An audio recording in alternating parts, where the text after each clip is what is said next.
Hello and welcome in Sri Lanka.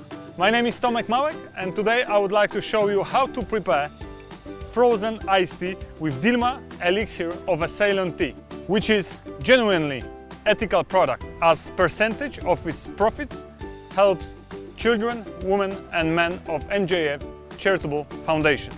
Let's get it started. We have to chill our glass. Then we start from 100 milliliters of English breakfast cold brew. We add 20 milliliters of a fresh lime juice, then 2 spoons of vanilla ice cream, half of a peach and 20 milliliters of Dilmah Elixir of Ceylon tea peach flavor.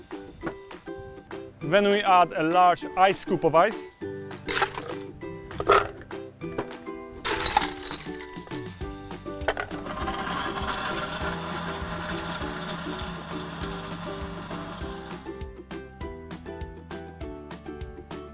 So we garnish it with a cinnamon stick. We add 2 limes and a straw. Here we go, our frozen iced tea is ready. Give it a try.